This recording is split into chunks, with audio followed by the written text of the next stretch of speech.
This is Game On, discussing the biggest games and all the latest sports news with Johnny Montalbano and Hank Indictor on the Empty the Bench Podcast Network.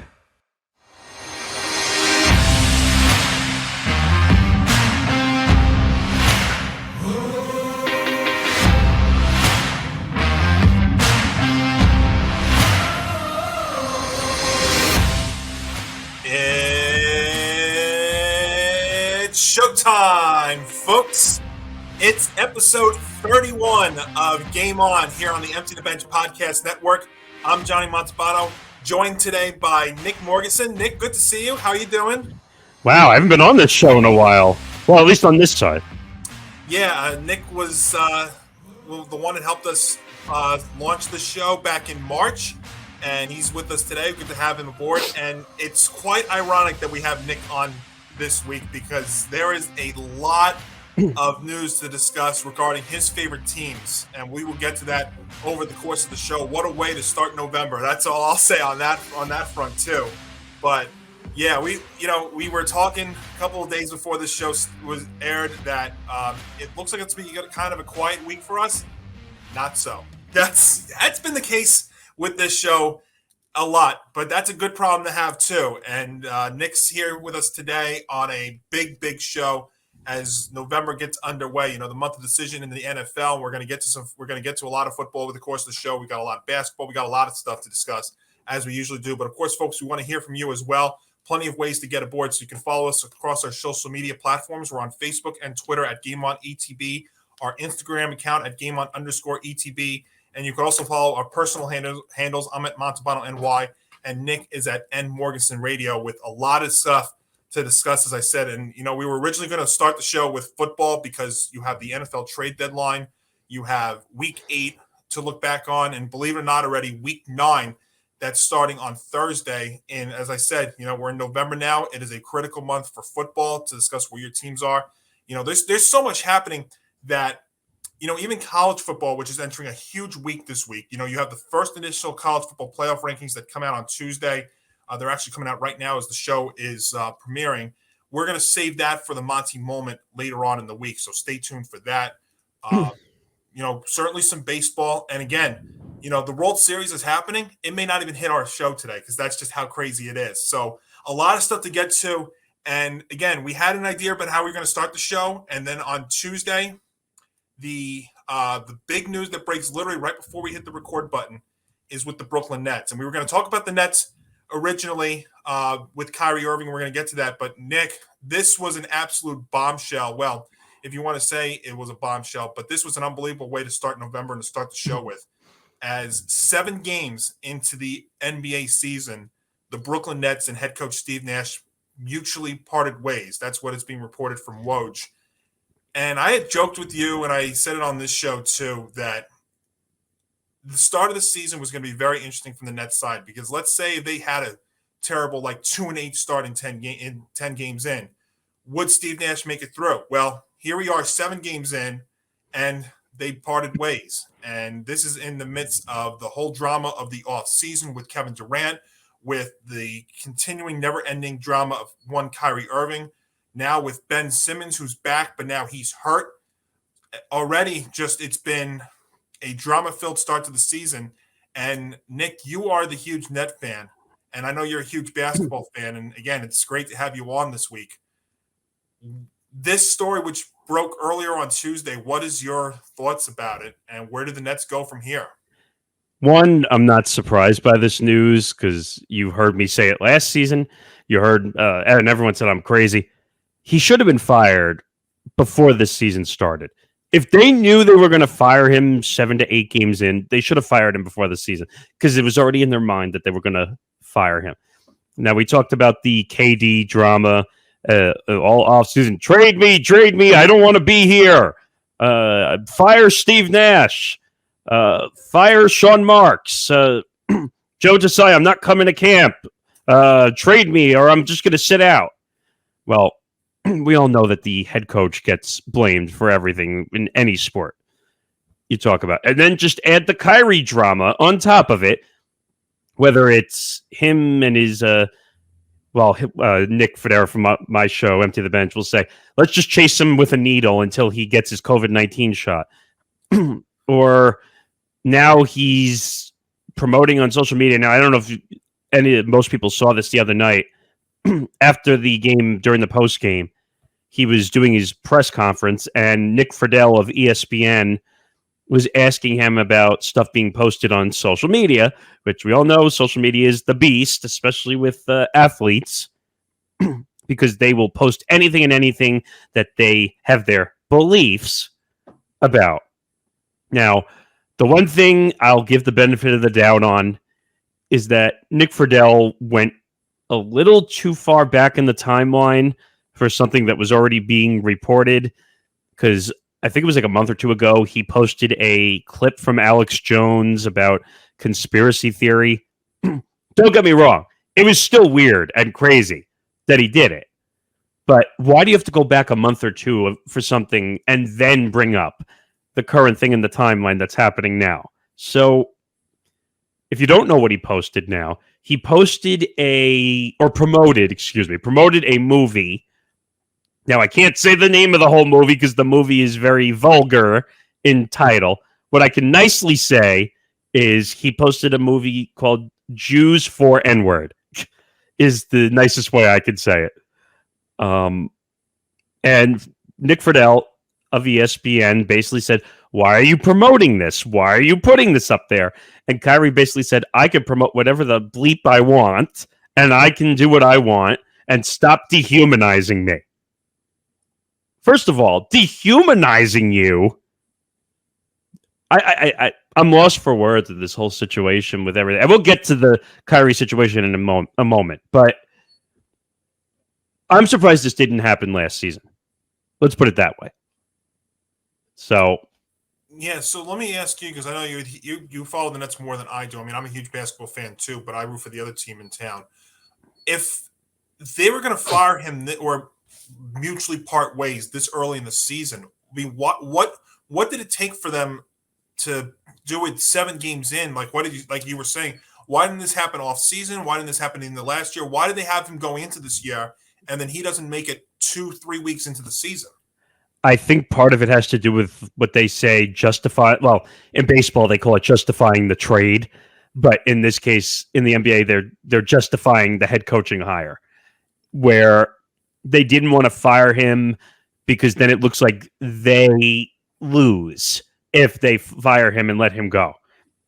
Now, the irony is who approved the hire of Steve Nash? KD and Kyrie Irving. Yeah. It's no one else. The Nets ownership probably wanted a more experienced coach, but you have to satisfy the stars in the NBA, in today's NBA. Yeah. So guess what? Now you have a giant mess on your hands. Don't get me wrong. I like Jacques Vaughn. Jacques Vaughn was a Net back in the day. Really good role player back in the day, and has become a really good assistant coach, and I think eventually deserved a head coaching position. But this is not the right circumstance in that regard to be getting a acting head coaching job. Now, I don't think he's going to be there. I think eventually they're going to bring a name in. Now, I don't agree with guys like Screamin' A, Stephen A. Smith, and Woj, who all of a sudden said, well, the Nets should go after Ime Udoka. Yeah, so just to bring that up to speed here, Woj did also go on to add that Ime Udoka, the coach who was suspended from the Celtics for the season after what happened up there, that he could be in play. I know Stephen A. tweeted out that maybe Mark Jackson should get a shot. And Quinn Snyder. Quinn Snyder is another one, the former Utah Jazz coach. Who I like. I think he got a bad rap in Utah. Like, he had those teams winning. They were going to the playoffs every year, and they just were not a good enough team to compete. Yeah, at the time, the Western Conference was the loaded conference. Now the conferences have switched, and maybe that's another reason why the Nets feel like they have to make this move with Nash. But there's so many wrinkles to this, Nick. I don't know where to go from, because this team is just, be the headache with Kyrie, with Durant, whether it's, him not being able to stand the court because, he's getting up there in age, or his, what happens with him, like what happened in the off season with him, and Ben Simmons, who was really a wild card in this whole entire situation. Now, of course, it's a few games in, and he's hurt already again. So you have that to deal with. And then after that, I mean, you know what? It's kind of a drop off because all your valuable role players that you had in years past are all gone. So this is a very, very tough spot for the Nets to be in right now. I'm just going to say it now. Nets fans are going to be in for a long season, a very long season, because you might have KD, you might have Kyrie, and you have guys like Seth Curry who are nice players. They're young players, and I think they did a good job bringing him back and keep him in the organization. Excuse me. But we're back to square one all over again, essentially, before Kyrie and KD came in the mix. Now, maybe they have a chance to turn it around because KD is a star, and I don't know, it's kind of questionable calling Kyrie a star at this point. But I'd say Kyrie's a good basketball player, and just leave it at that. Yeah, he's a good basketball player when he wants to be, is really what I should say. Because, I mean, the list with him goes way back. I mean, it goes back to even when coming out of the COVID year that he decided he didn't want to be a part of the bubble. It's not even that. It's just like he didn't want to be vaccinated, so that pretty much did him in. The crazy thing is that was like the least of the craziness that he's had with him. But let's put a bow on Steve Nash, because Steve Nash, and you heard me say this a million times when the hire happened, should have never been a head coach. You have been consistent in saying that. Yep. He didn't coach in the high school level. He didn't coach in the college level. How do you go from? Don't get me wrong. Point guards are kind of like catchers in Major League Baseball, where they have a good sense of how they're game managers, if you think about it. So maybe that was the excuse why they gave him a chance. But no coaching experience. How do you hire someone with no coaching experience? That's the last time. And this is another frustrating thing, not just with the Nets, but with the NBA. Stop listening to your stars when you're hiring a head coach. Well, that's the thing. That's one of the things with the NBA. The stars have all the power. The players have all the power. You know, we've seen that with LeBron out there in LA. We've seen that here with Durant and Irving and such. I mean, it's just like that. And as far as, the point guards things with coaching, it reminds me of Derek Fisher. Remember that whole saga, whether it was with the Knicks or who else? Yeah, but Derek Fisher had a different situation where eventually he had off the court issues.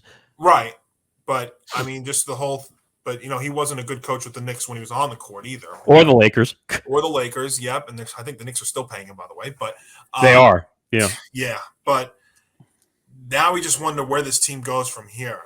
And it's really been – and, you were talking about Nick Friedel from ESPN. He had a very good piece that came out Tuesday about how the Nets have devolved into chaos in a matter of weeks. And it just really goes back to the offseason with Durant, whether he reportedly had asked for Nash and Sean Marks to be fired, and then he reversed course, whether it was with all the situations with Kyrie.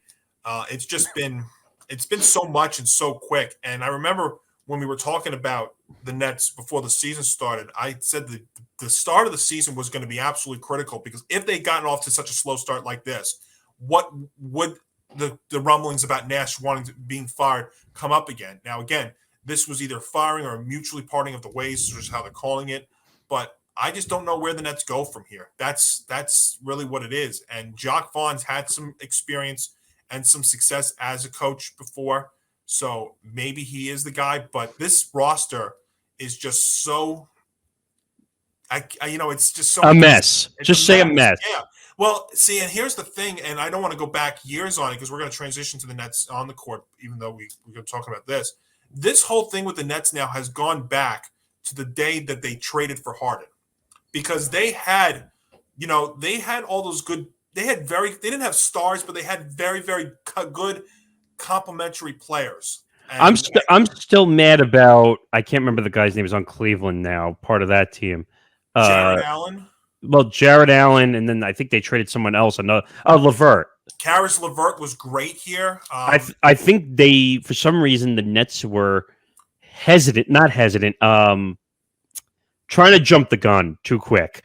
trying to make a team of stars. And by the way, that goes back to the pressure of the Big Three, which if you look around the NBA now, the Big Three doesn't exist. And it doesn't work. Because when you bring in a Big Three, you can't afford the rest of the roster. Yeah, I mean, unless they're all taking the minimum, and that's almost impossible to do. The only time that worked, I can only think of two instances that really worked. Miami and the Celtics. Yeah, and those are the Hall of Fame players, yeah. And the Celtics, Pierce, Allen, and Garnett was on the backside of his career to begin with. Paul Pierce was really on the backside of his career, and Ray Allen was really on the backside of his career, but since he's such a great shooter, it fit the roster. 3 Hall of Famers, by the way. Right, and then Ray Allen jumped ship and went to Miami and won there. So, yeah. and you look at that Miami Big Three Hall of Famers, the Nets so-called Big Three at the time: Harden, Durant, and Kyrie. One Hall of Famer in that list, maybe Harden because he's a good scorer. Maybe Durant. I think Durant's no. Durant definitely because he, well, even though he got help winning a championship, won championships. It'll always be Steph Curry first, but that's a discussion for another day. Yes. But excuse me, James Harden will always be known for being a good scorer. His playoff ability, that's a whole different question. Yeah. But by the way, I would even say Kyrie is technically a better player than James Harden because Kyrie has more playoff ability, even hitting a clutch shot. I know most people block this out of the memory, but remember the Cleveland Golden State series where Kyrie hit the game-winning shot in the NBA Finals. People forget that. Mm-hmm. So that's fair. Yep. James Harden of that group is still the questionable target. Now, everyone's going to say in the offseason, and we'll get to the Phillies, the Sixers in the offseason, and what happened to them. But Harden taking less money. Well, even though he's made $250 million in his career, so what's taking less money to him? But I don't know.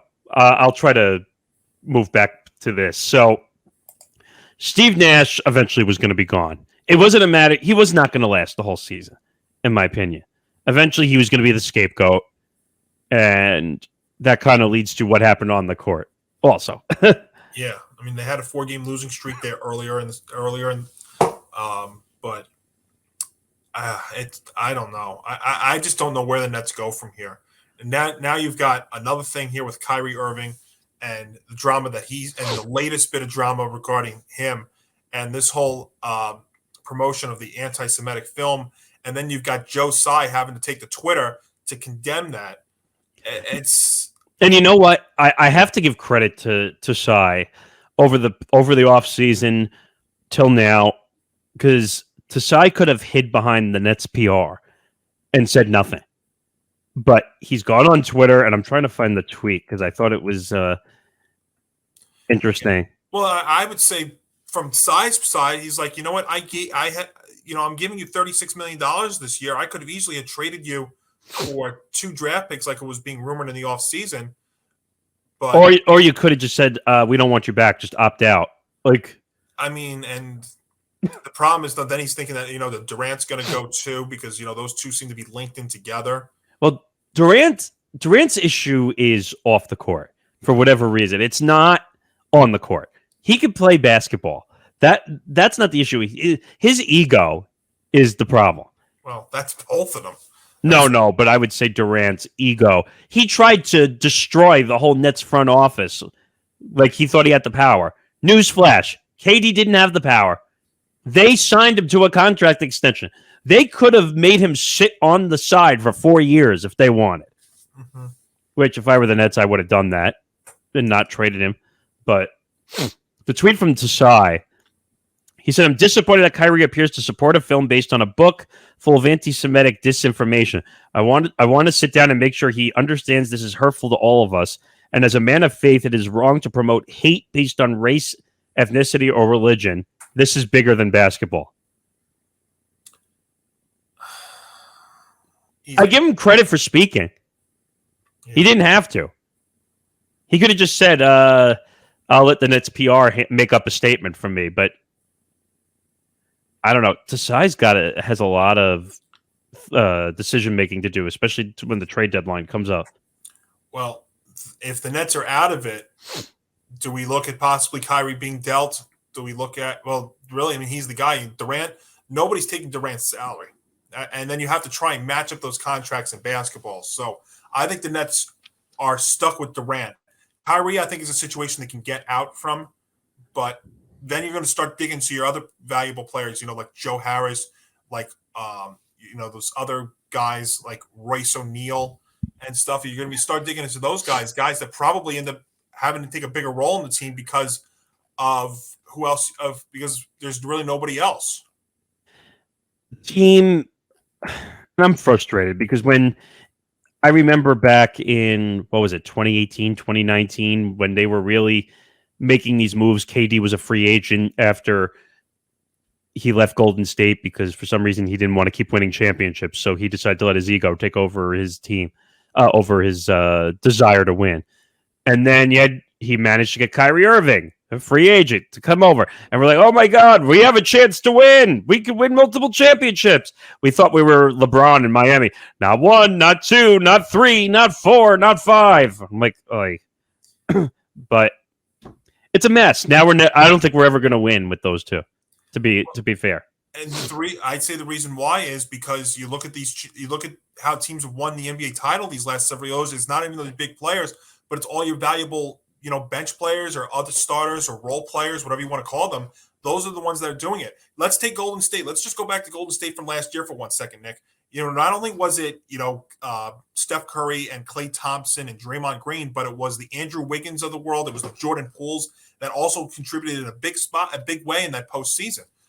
So you look at this Nets side, and that's why I hate to keep bringing back the James Harden trade, but I don't think the Nets have ever recovered from that, and they're going to recover because, like I've mentioned on this show and I mentioned in life before, the Nets traded so many valuable assets away to get James Harden that they could have used in those runs.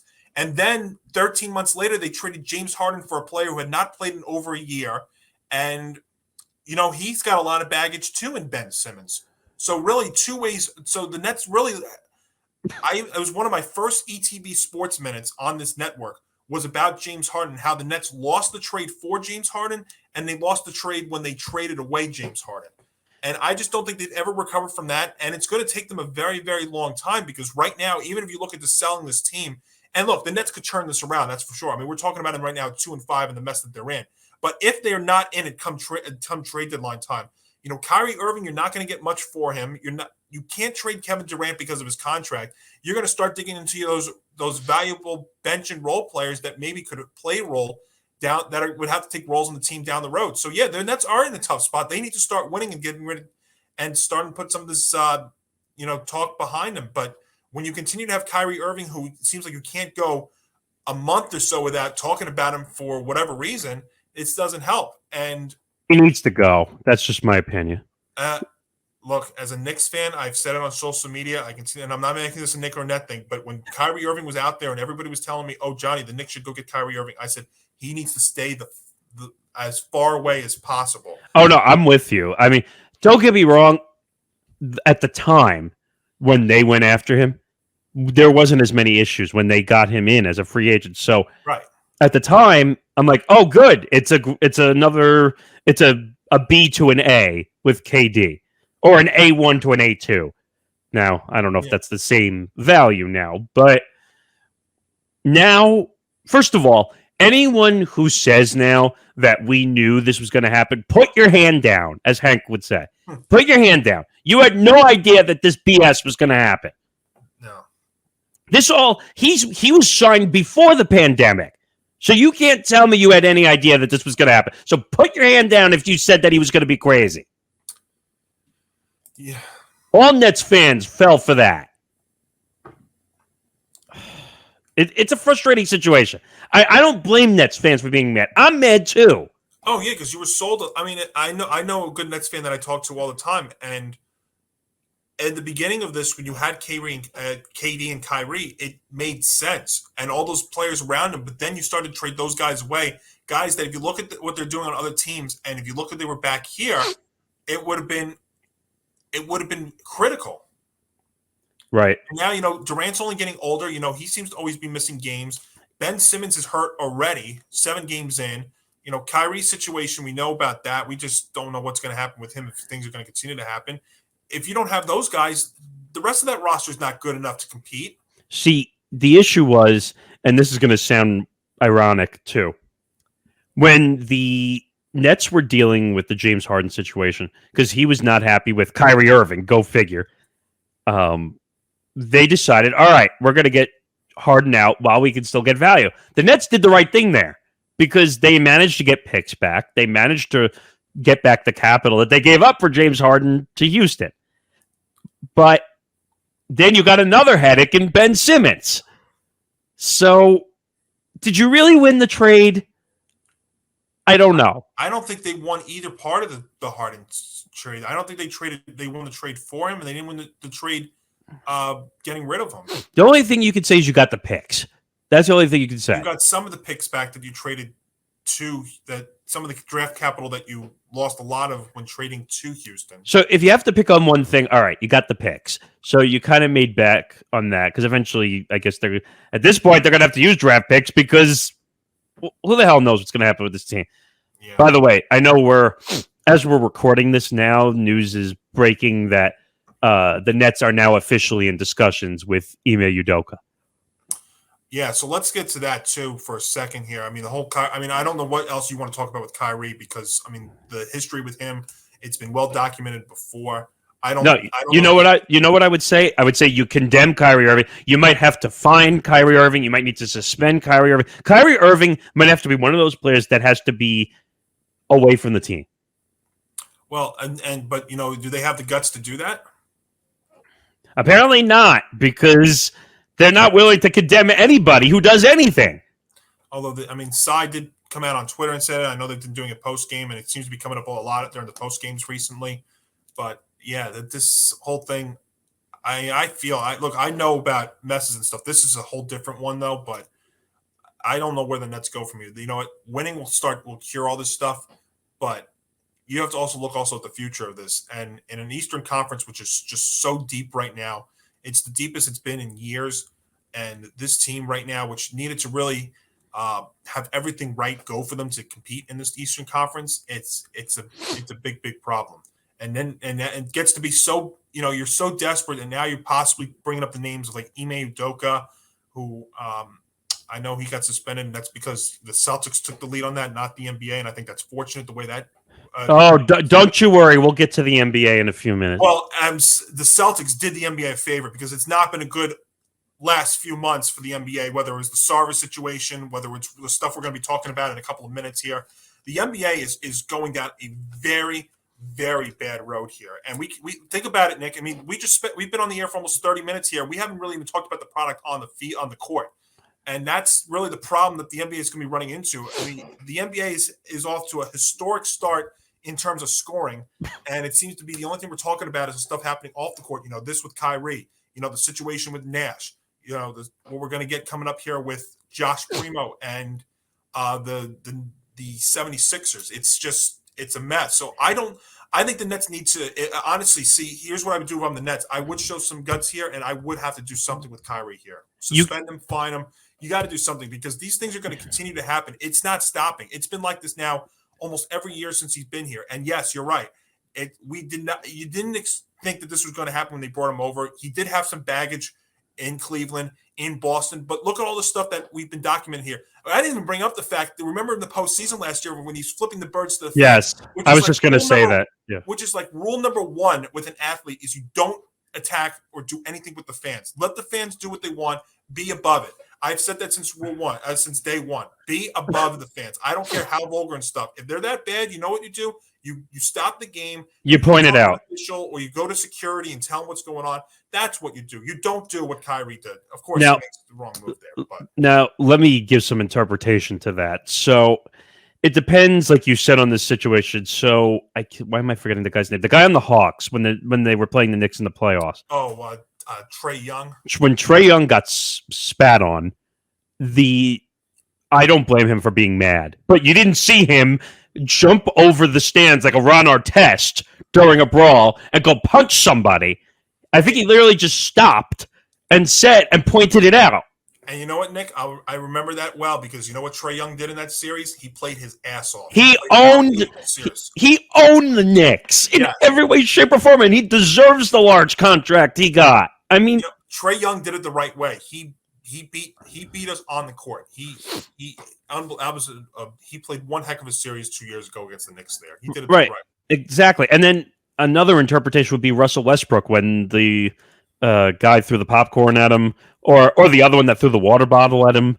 Yeah. Now they had to restrain him because they thought he was going to attack whoever it was. Now, and I agree with what he said in the post-game press conference that would he come up to me on the street and do the same thing?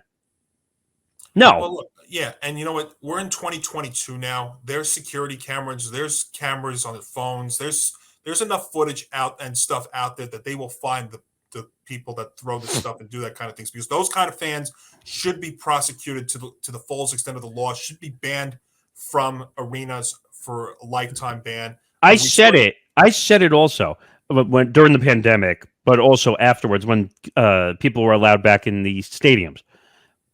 It says, what does it say on the back of the ticket? About the that you can be ejected. You have to behave when you're in a stadium or an arena. And you also know that if you've gone to enough games, you know that before the games start, they always put out that disclaimer about, whether it's baseball, any sport, even hockey, about fans being subject to arrest if you and that's my point. We pointed that out when the Westbrook situation happened. Yeah. On the back of the ticket, it says the security has the right to eject you for any reason whatsoever. Well, not any reason whatsoever, but for acting out. Yeah. I just, as far as the Nets, to wrap it up here, this is going to be a very turbulent time for them. And what they need to do, though, Nick, is they need to start winning, because if this ends up if they continue to go down, 2-5 start, it's early on. But, if they end up continuing to go down this road, then you're going to start getting the rants of the world that are going to start going off, and then they're going to start bitching. They're going to start bitching and moaning that they're not happy, and they're going to trade demand again. And then the Nets are going to be all over Sports Center and every other platform all over again. Well, and then you're going to hear the ESPNs of the world say, "Well, why didn't they trade them in the offseason if they knew they were going?" I'm like, oh God, I can't even. Hindsight's 2020 on that. Hey, being a Knicks fan might actually be a good thing this year instead of being a Net fan. I think we're doing this the right way. We got a ways to go. I've liked actually how the Knicks have played early on. They've had some moments early in the early going. Knicks' problem again, what it is going to be, the Eastern Conference is just way too good. That's the thing, and they've been there in the early going, and that's even with RJ Barrett having a slow start, and even still, he's actually putting up still some good numbers despite the fact he's off to a slow start. I'm not that worried about the Knicks. I think they're finally doing this the right way. It's not even worth discussing right now until, we get to some point in the season. But let's stick with the NBA here, Nick, because unfortunately, as much as I want to talk about the Knicks and all the on-the-court stuff, we have to talk about more off-the-court stuff. And this bombshell of a story that dropped on Friday and has continued to take turns with 19-year-old guard Joshua Primo, formerly of the Spurs. He was the number 12 pick in the 2021 draft. And the news broke on Friday. I think Tom did it on his Sports Minute over the weekend about the shocking release of he was put on waivers. He's officially released. I think it was Monday. Well, he was put on waivers and no one claimed him, so he became a free agent. Right, because of his baggage. And the baggage that we're talking about here is reports from ESPN saying that multiple alleged instances of exposure. Well, it all depends what type of exposure you're talking about. Yeah, exposing himself to women, that's what it is. Nick, I know this is usually a story that you guys cover, but this is a big deal. Because it was a big story. Yeah, it definitely shocked the NBA waves. But unfortunately, what we're talking about here with this is once again now a spot where the NBA, there's probably going to be somebody that will eventually take a flyer on this kid because he was the number 12 pick. He's 19 years old. 19. He actually played some games at the start for the Spurs and played some valuable minutes and was putting up some numbers. They're not superstar-like numbers, but nevertheless some numbers. So somebody's going to take a flyer on him down the road. But here's a situation where we're talking about the NBA in, some sort of criminal, civil, whatever kind of case you want to deal with here. It's going to be both. It's going to be a civil and a criminal case, probably. But yeah, the NBA is in the headlines for the wrong reasons off the court. And I was thinking about this the other night. The NBA is turning into the NFL, where the headlines are coming off the field, not on the field, at certain points in time. Now, thinking about a situation again where you have alleged instances of whether it's assault or rape or whatever you want, these situations exposing themselves to women, the NBA is getting to a dangerous precedent where they are not stepping in and stopping these situations from happening. They're just they're waiting for their own teams to react for punishment. Now, we're talking about the Celtics and Ime Udoka getting a head coaching job again. They didn't handle the Celtics situation. These Celtics stepped up and punished Ime Udoka. The NBA was never involved.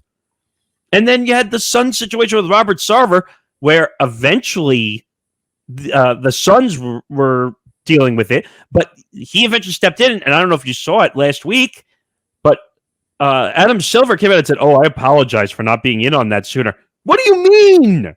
What do you mean you were not in on this sooner? You know what's amazing, Nick? So, as far as the Sarver situation, and really you tied in with this too, and this is what I'm going to say.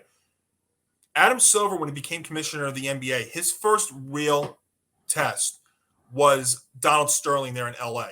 And I think he handled that perfect. I think he handled that great. When he came out, bold press conference, lifetime ban. Handled that perfectly.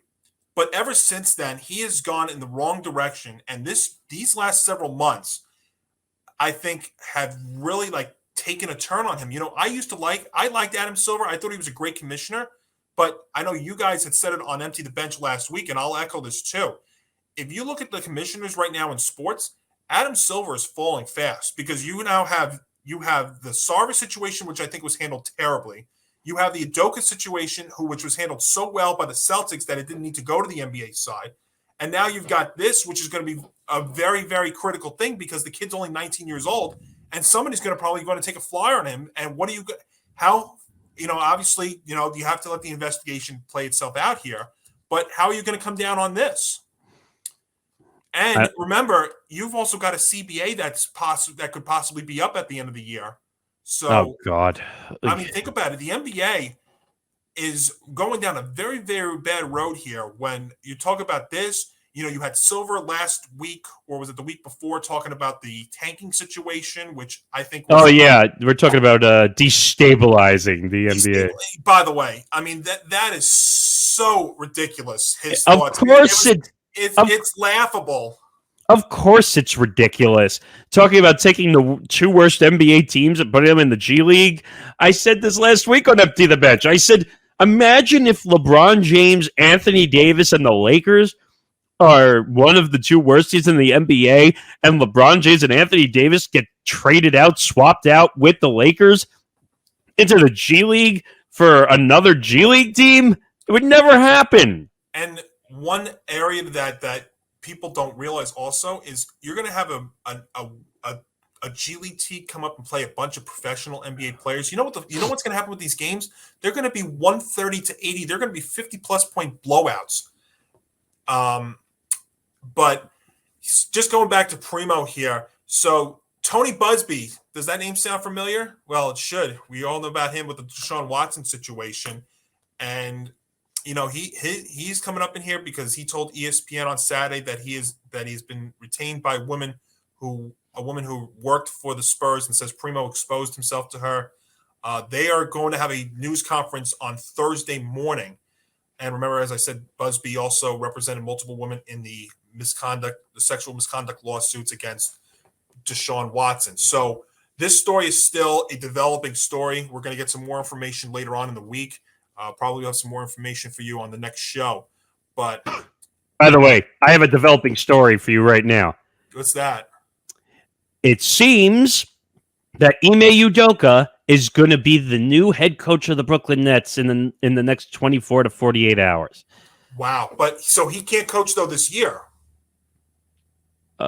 Technically, yes. Right. So Jock Vaughn's got to come out. Yeah, that's just. This is insane. I'm sorry. Why are you hiring a coach that?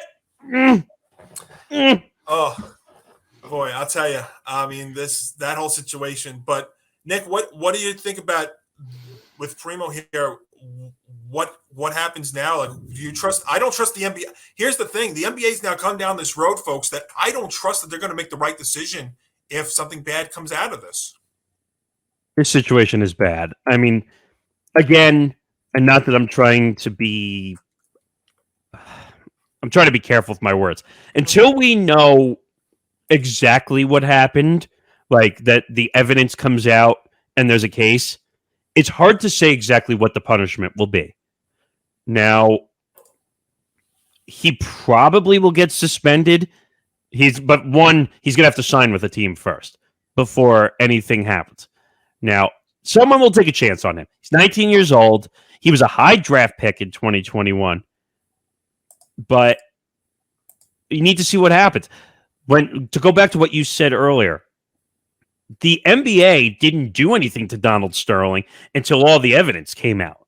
Until everything came out, the woman came forward and they went through all the evidence, and that's when they figured it out. Now, also on that situation, that was very early on in the beginning of Adam Silver's tenure as the commissioner of the NBA. Yeah, it was right. I think it was like right at the start. It was right at the start, like 10 years ago. Yeah. So Adam Silver was going to make a mark so that people could say, yeah, don't mess with me. Now he doesn't care because he's tenured for 10 years and no one cares. But with this situation, if you look at the other situations like we just talked about, the Celtics and the Suns, if that's what we're privy to, you might not see anything unless the court system gets involved. Yeah.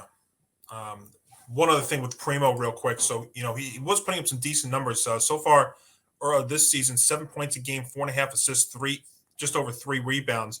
And in 54 career games, about 20 minutes per game. Let's see here. That's just under 6 points, 2 rebounds, and just under 2 assists. So he's had, that's down there. But he was getting a lot of minutes lately down there in San Antonio. But obviously that's just not important right now. One other thing with Primo real quick. In a statement to ESPN on Friday, Primo said that he had suffered, quote, previous trauma and, quote, will now take this time to focus on my mental health treatment more fully. So that's did come out. We did know about that before this information did break. But, yeah, the thing is, all this stuff now with the NBA, I mean, I don't trust them to make the right call here.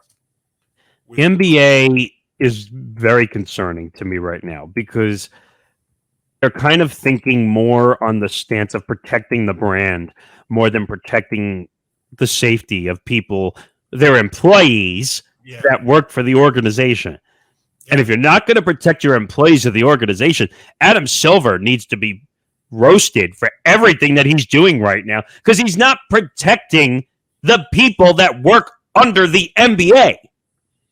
And this will transition to an on-the-court thing, and this also transitions into what the NBA is having problems with right now with their product. And I think what I mean by their product is I think this play-in tournament's not been good for the NBA. I think all these quote-unquote load management days are not good for the NBA. There's definitely some problems with this league. And again, their CBA is up soon. I'm going to go on record of saying this. I would not be surprised when their CBA is up that we're going to run into a lockout situation. Oh, I've already been down that road. I think that the NBA and the NBA PA with their new head of the association, I can't remember her name, but by the way, she's really good. She really handles the issues really well. Yeah. But she's already called out Adam Silver in the NBA for the way the Celtics situation and the Suns situation was handled. I know she's on social media because I've seen her all over the executive director of the NBA PA. Yeah, is Tamika Tremiglio. Yes, she's really good. I've seen her on TV. Don't get me wrong, Michelle Roberts was great, but Tamika is everywhere trying to get these situations handled, which should have happened a long time ago. Right. So these situations, as soon as these situations happen, there should have been a condemning by Adam Silver as the commissioner of the sport. Adam Silver is sitting on the side watching all this happening. This is like what we were saying with Roger Goodell in the NFL, who would just sit in a bubble bath, eating popcorn, doing nothing. Okay? Adam Silver has, I don't know. And because the owners are in charge in every sport of who the commissioner is, they're not going to do anything. The only difference, though, is the NBA is not invincible like the NFL is. I agree. I would say the NFL is bigger for sure. And usually the NBA can rely on its stars, but it's lately it's not been able to do that. That is why, I know you guys last week were talking about your rank the 4 commissioners. To me, Silver's third. And last year, I would have even told you a year or two ago he's number 1. Now he's third. Yeah, actually, you just echoed pretty much what I said on Empty the Bench. I had him as 1 last year, a year ago. Yeah. I said Adam Silver's running a great league. He's figuring out how to get the sponsors in, new ones, technology, getting the teams to travel to different countries and be noticed. Now he's got domestic violence issues. It started with Rajon Rondo way back when, a year ago. And now you're dealing with situations where players are exposing themselves, and you have a head coach that's cheating. And I don't mean on the court, I mean off the court. Yeah. You have players who are promoting horrible racist movies and anti-Semitic movies. I mean, Adam Silver needs to do a reassessment of the league. Well, the problem is also the stars have way too much power, and it's like they're afraid to go after the stars and show some guts and do something about it. Yeah, but unfortunately, I would say the NFL is heading that direction too. Yeah, but again, the NFL is an invincible product. I mean, that's it takes something. I mean, think about it. When the Deshaun Watson situation happened, which we spent all summer on, once the season started, we forgot about it. Agreed. Right now, while the NBA is going on, they can't, not pretend that this is not happening while the product's out there right now. Right, and Adam Silver is acting like it's going over his head right now, that nothing is being done. I'll tell you now, the Celtics should not have had to deal with that investigation by themselves. The NBA should have stepped in as soon as they found out they had a head coach that was cheating on his significant other. Yeah, it shouldn't have taken the Celtics. The Celtics acted quicker than the NBA. And probably better, too, if you think about it, because they probably came down with a harsher suspension than the league would have came down with. So, all right. Well, one more thing with the NBA here before we transition. This story also broke on Monday night. How about the Philadelphia 76ers, who will have their second round picks in the 2023 and 2024 NBA drafts taken away from them as a result of violating free agency rules by having early discussions with forwards PJ Tucker and Daniel House. Daniel is his name? Daniel House. Yeah, he just spells it differently. Daniel House Jr. And the NBA did announce that on Monday afternoon. This happened because discussions with both players took place prior to the date when such discussions were permitted. Again, and you and I have debated on this issue many times with free agents and tampering. Now, again, I don't think the rules are great. I'll say that up front. But at the same time, you need to realize that there is a waiting period when it comes to free agents. That's the NBA's rules. It's not any other league's rules. Now, I know MLB has some tampering rules in some aspect, but that's all as opposed to contracts or being under contract. With the NBA, there's a waiting period. There's a moratorium period. You can't go and talk with players before the moratorium period. You know this. I know this. If any NBA fan is out there, they know that. So, Nick, here's the first thing I thought about when I heard when I heard about this and I read through the story and was trying to figure this out. Is this really any different than what the Knicks were dealing with Brunson?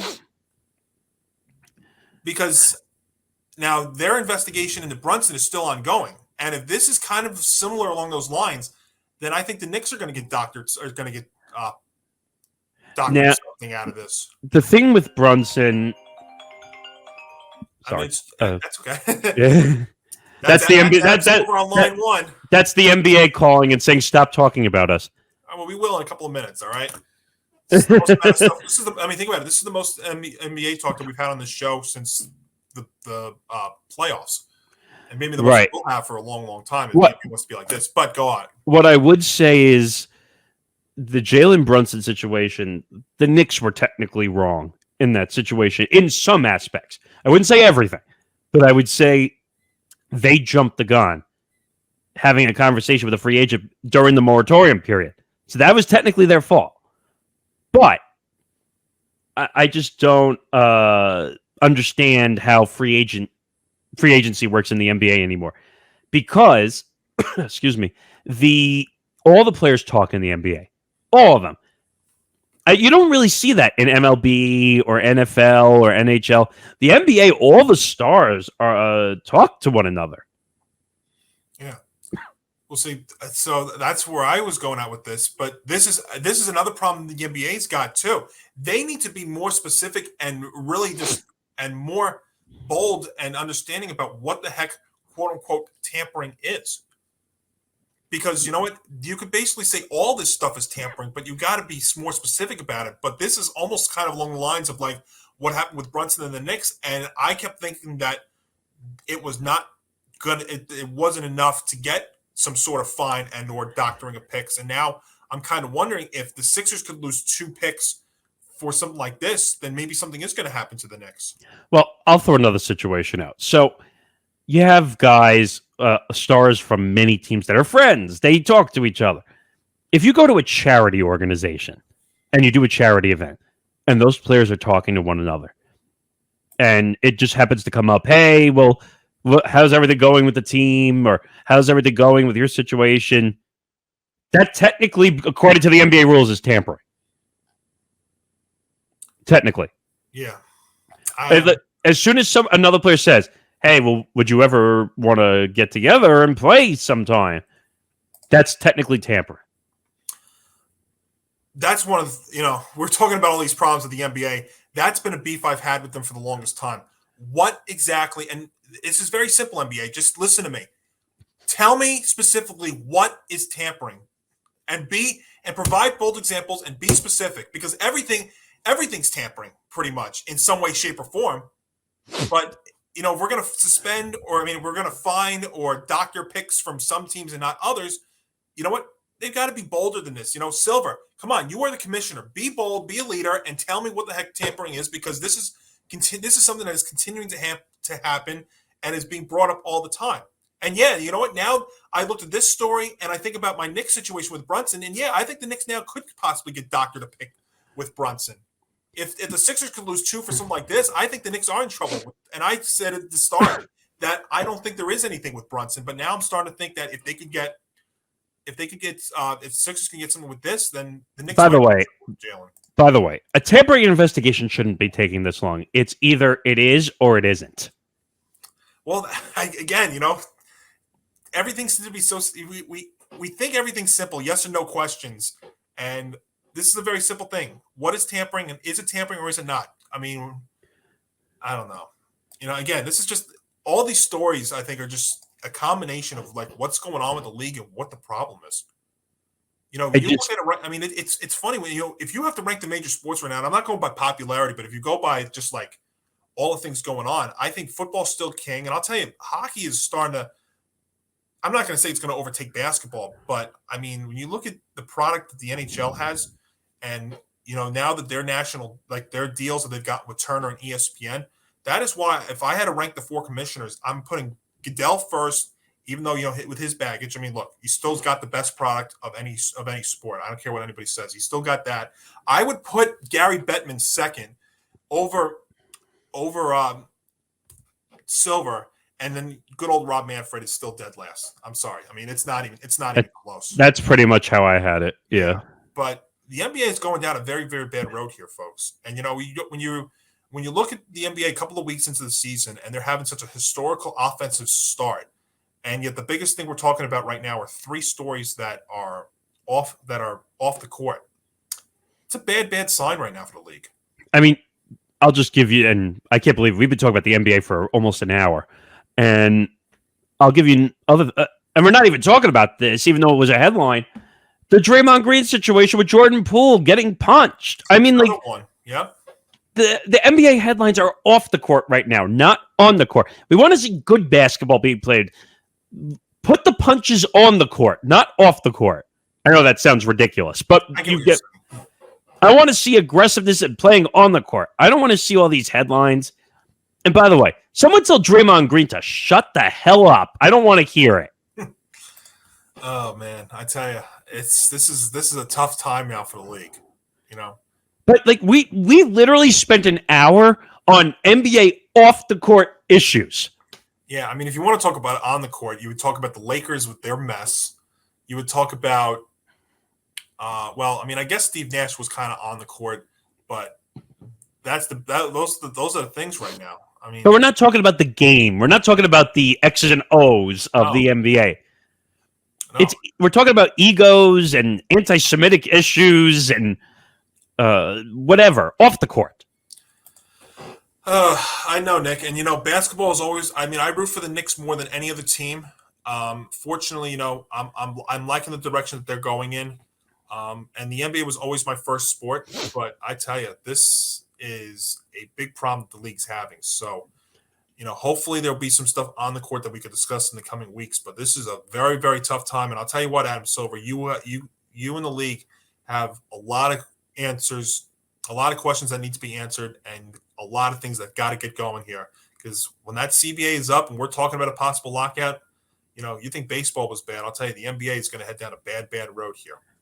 But so, are we going to jump into the NFL? Because there's massive trades breaking all over the place. We do have the NFL. But before we get to the NFL trade deadline, I do want to discuss Week 8 real quick, and then maybe we'll get a couple of other deals. We're doing this show, by the way, folks, full disclosure. We're doing this show while the trade deadline is happening. So we'll I'm sure we'll have a Monty moment. Maybe we'll do a Monty moment at the end of the trade deadline. Maybe we'll have an ETB minute about it. But we'll discuss the trades that are going on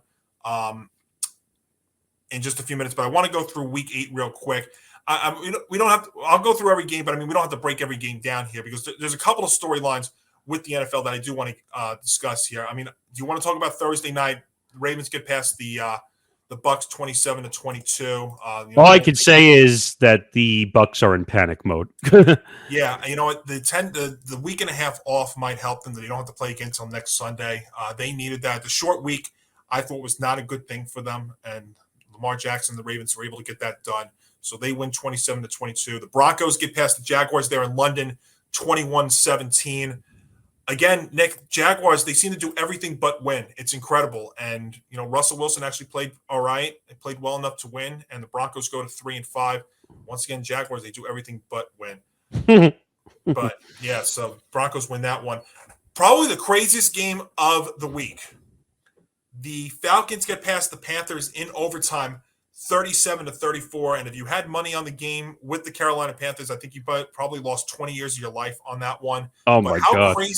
How crazy is this one where the Panthers come back, a great Hail Mary kind of throw there from PJ Walker to DJ Moore for the Panthers to tie it up. But, the controversy at the end where DJ Moore gets called for unsportsmanlike conduct for taking his helmet off, which, by the way, folks, if you actually go back and pay attention, if you go back and watch the replay of that and you go to the rule book, that actually is not a penalty because he took his helmet off out of the field of play. So he should not have been called for a penalty. And what ends up happening there is Eddie Piñeiro's extra point gets pushed back another 15 yards, so it ends up being a 48-yard field goal, and he misses the extra point. The game goes to overtime. Piñeiro, another chance for the Panthers to win in overtime, misses another field goal, and then Koo for the Falcons makes his field goal in overtime to win it. And so the Falcons win 37-34. And yes, folks, it is 2022. It is November, and we are talking about the first place NFC South Atlanta Falcons. I mean, NFL football in 2022, life in sports in 2022. Unpredictable. I mean, I think we said it in the preview show we did that the Falcons are going to be one of the worst teams in the NFL. When we started this year, I had the Falcons as the worst team. I had them at 2 wins. They're at 4 with, think about it, maybe one of their best, if not their best offensive players missing time. in Cordell Patterson. I know Kyle Pitts has been pretty good, but they've had to go to 2 or 3 running backs to get the job done. Marcus Mariota, have to be fair, he's playing well enough to help to have them win games. You wanted to say something on the DJ Moore thing real quick? I think DJ Moore should be traded, but I think his name's coming up. But the Panthers organization and their GM, I think you mentioned this last week on Game On, that he is acting delusional in every way, shape, or form. And I agree with you. And we said this on Empty the Bench as well. I can't remember the Panthers GM name at the moment, but he basically said that we're not trading anybody. We're competing. What do you mean you're competing? Oh, Scott Fatier. It's Scott Fatier saying that pretty much that we're not selling when you trade one of your top receivers a day after he was kicked out of a game, and Christian McCaffrey. I mean, it's hard to say you're not selling. But at the same time, look at the NFC South. They had a chance to actually be in first place and still have a chance if Tampa can't get its act together. I just don't understand. I mean, the Panthers should be selling. Oh, and I remember the other thing I wanted to say about the Panthers, and I almost did it for the ETB minute the other night. The Panthers have officially benched Baker Mayfield. Yes. And they're going with PJ Walker going forward. Well, I think that's the right choice. I mean, look at the way that Walker's been in these first 3 games. I know he wasn't that great against the Rams, but against the Bucs he was good, and they played well enough. I mean, he scored 34 points against the Falcons. I mean, they had a chance to win. If Pinheiro makes that extra point or makes the field goal, I mean, the Panthers would have won. I mean, again, that DJ Moore penalty technically was the wrong call, but still at the same time, you can't be taking your helmet off no matter what the situation. Well, you got to know the game situation. The rule is technically you have to wait until you're on the sideline to take the helmet off. Oh, see, if I thought it was out of the field of play, and that's what I thought. He technically was out of the field of play because he was out of bounds when he did step off the field, or he was off the field. It depends where the play ended, though. Where did the play end? Well, it wasn't the end. It was a touchdown. But I'm saying, like, depending on the aggressiveness of how he was acting, the refs will call it. Like, if they think that he ripped the helmet off because he was angry and going to do something, they're going to interpret that as breaking the rule. And they probably do. I mean, it's easy for us to see with replay and stuff. Maybe they don't see exactly that he is out of the field of play when that happens. It's the same thing. Refs don't see the roughing the passer in real time, and we'll get to that in just a second here. But yeah, but that's a big win for Atlanta, which now all of a sudden, I don't know. I can't figure out the NFC South anymore. I can't figure out any of this football anymore. It's just crazy. But yeah, the Falcons win, so now they're in first place in the NFC South, and that is not a November 1st joke here, folks. So nope. They are in first place in the NFC South. Cowboys got past the Bears big 49-29. And the Bears are starting to sell some pieces off, which we'll get to. Dolphins get past the Lions 31-27. Nick, I've said this. If Tua Tagovailoa is out there, Dolphins are a different team. And you saw that. They were able to throw all over that. And that was even with the Lions getting into a big lead. If Tua's out there and he's got his full complement of receivers, the Dolphins are a different team. And you saw Tyreek Hill have a big game. Jalen Waddle, Mike Gesicki, and that once again that Lion defense just again showing you why it's the worst in the league. And we'll talk about the Dolphins because they made a huge trade that came in. So see, things are breaking while we're talking, folks. That's the whole fun of it. But yeah, the Dolphins win. Vikings get past the Cardinals 34-26. Look, here's what it comes down to, folks. Once again, Cliff Kingsbury again towards the end of that game. Executing the clock once again very, very well. And this was not a primetime game, and this was not a nationally televised game. So Kirk Cousins and the Vikings were able to get it done. So now it's a big win for the Vikings. They're going to 6-1. They have a 3-game lead record-wise, but really it's 4 when you look at it with Green Bay in that NFC North.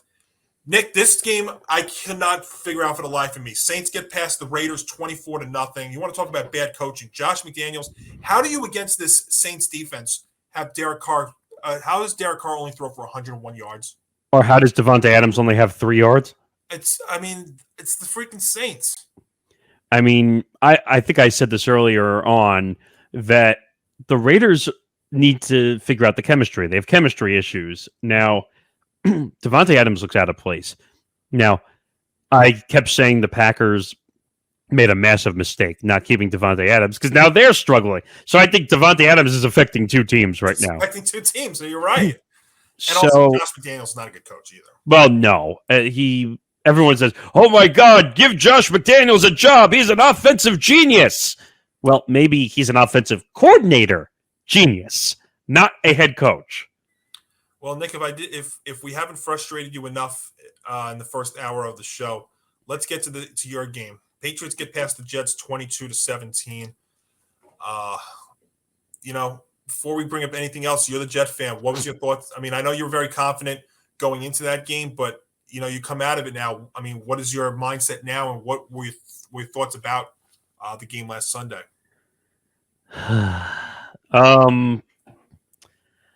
Zach Wilson stinks. He should be cut. He can't throw the football.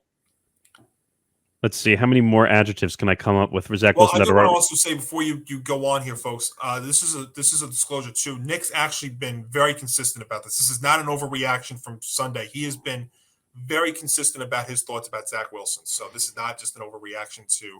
Trust me, you can go check the empty the bench. I've said it many times. Yes, this is the same Nick Morgasen who did want the Jets to go to 0-17, so Zach Wilson be gone and they go somewhere else. But team is just too good around him. But yeah, go on. Well, now he's damaged goods because he can't throw the football. I mean, now the one thing I will say, and I don't say this very often because a lot of times it looks like a cop-out excuse, but the penalty changed the momentum of the game. The roughing the passer penalty, which in my opinion, I did not think was roughing the passer. Yeah, I think there's two, actually. I think that one, and what about the call on... Well, the C.J. Mosley one. The Mosley call, I could not believe. That was the roughing the passer. But and then what about the one also on John Franklin Myers, too? Well, that was bad, too. But both of them were bad. I mean, I couldn't believe the Mosley... both of those calls were just, to me, were ridiculous. I mean, and then also you have Zach Wilson, who I can't stand looking in the press conference. But it's just, what the hell is going on? I just can't. And then the throw to the sideline. Where I think he's trying to throw it out of bounds. Yeah. But he throws it right to the Patriots defender. What are you doing? I was at a bar on Sunday in real time watching this game. I had a bunch of Patriots fans to my left, and I'm watching because we had the game on because obviously we're there. Yeah, it was hard to watch. I have to be honest with you, and I will say, I mean, if you want to defend Zach in one way, I mean, the guy was running for his life on Sunday. I mean, there was no offensive line protection whatsoever. I think really when you look at that game Sunday, I think that was the first sign that you really do miss Vera Tucker and you do miss Breece Hall. In a big way. Because the thing is, though, Nick, you know why I say that? 15 run plays. If there's also one other person we want to criticize here, why don't we criticize LaFleur, the offensive coordinator? How do you only have how do the Jets only run the ball 15 times and force Zach Wilson to throw 41 times on Sunday? Well, and we're missing the other thing: 300 plus yards from Zach Wilson, and they didn't win. And the defense gave them a chance. I mean, they were holding Nick Folk to field goals. So the defense played great again. It was the offense and it was special teams. And the thing is, and why this kind of stings is you look at their schedule going forward here. You've got the Bills on Sunday at MetLife Stadium. And then, you start, and then that's the start of a real challenging stretch. And there's such a swing between 6-2 and 5-3. Especially when you're talking about the wild card possibilities and stuff, because I mean the Jets were possibly, and they still are being discussed about in terms of wild card potential here. And you just wonder if Zach's really the one that maybe he's holding them back, because now that's been the big question going into week 9 here on Sunday and going forward is if Zach Wilson can be the answer. And people are going to jump on me because I brought up the penalty. They would have been up 17-3 if that touchdown counted. First of all, the roughing the passer had nothing to do with the wobbly pass that they intercepted. They need to change the damn rule that if the roughing the passer has nothing to do with whatever goes on in the field, then they should negate it. It had nothing to do. The ball was gone due to the pressure. and the ball got tipped, and then they caught the roughing the passer. You know, everybody wants to point to Tua being the guy that really is changing this whole roughing the passer thing. This has actually been a problem for years now. No, but they should call it the Tua rule now, because that's what it is. But this has been like this though even before that. If you remember Clay Matthews when he was with Green Bay, he got more roughing the passer like bullcrap calls than anybody else that I've ever seen before. I think he got suspended a game, if I'm not mistaken, for maybe. I know he had like 3 in that 1 year where they were just like, you've got to be kidding me. They just look like regular clean hits. And unfortunately, when in a league that's trying to protect its quarterbacks and protect injuries, when it seems like they're only getting hurt more and more, it doesn't help. But yeah, you know what? That roughing the passer call, I would say that's a 2022 call.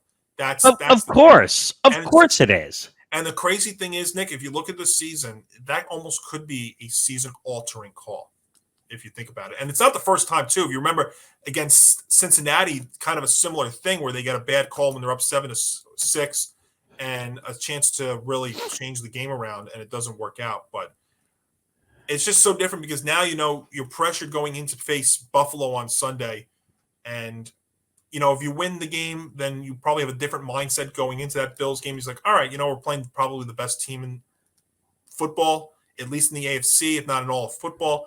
You could afford a loss. Now it's like, you know, you lose this game. It's all of a sudden now the pressure's going to be coming 5-4. It's like, what's going to happen? I don't know. It's a bad loss because if they win, they set the tone behind the Bills, who are obviously going to win the division. But then you go to play the Bills, maybe you have some confidence because you beat the Patriots, and then you play the Patriots again, but now you've kind of given up that tiebreaker in a sense because you lost to the Patriots already. Yeah. I mean, I know it's just such a it could be a season-altering thing. I'm just looking at the Jets' schedule here before we move on real quick. So let's see. So they played the Bills. Let me pull it up here. They play the Bills this coming week, then they play the Patriots again.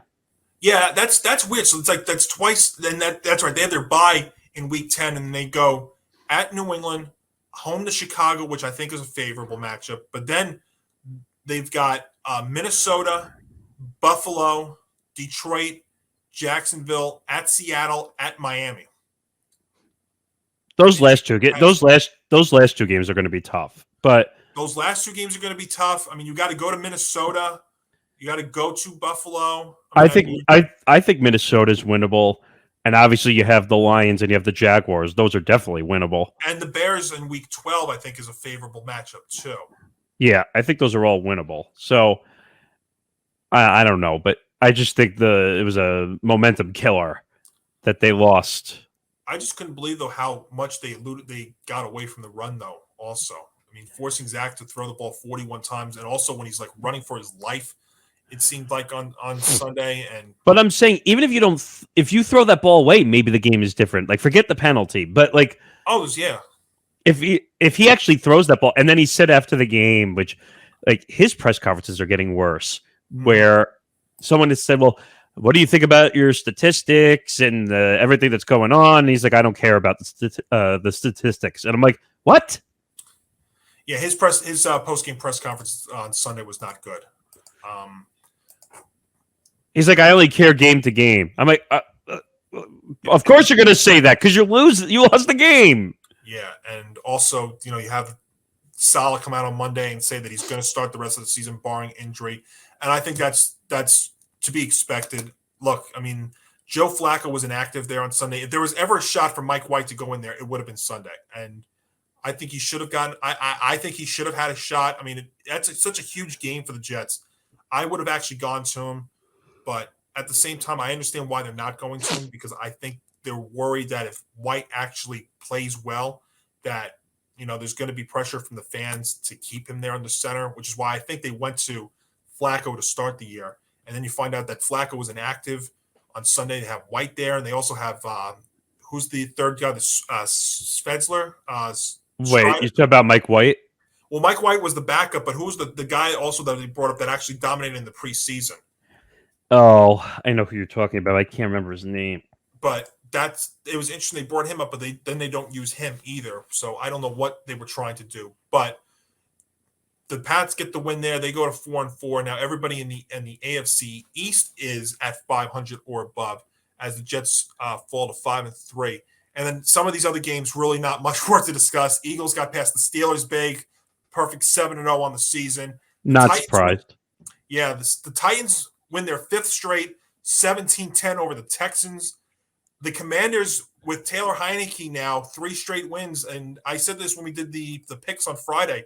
To me, the Commanders now are playing with confidence with now Heineke under center. And really also goes back to the game they won when Carson Wentz got hurt and the emotion from Ron Rivera there. But Heineke's coming there and giving them a little bit of confidence.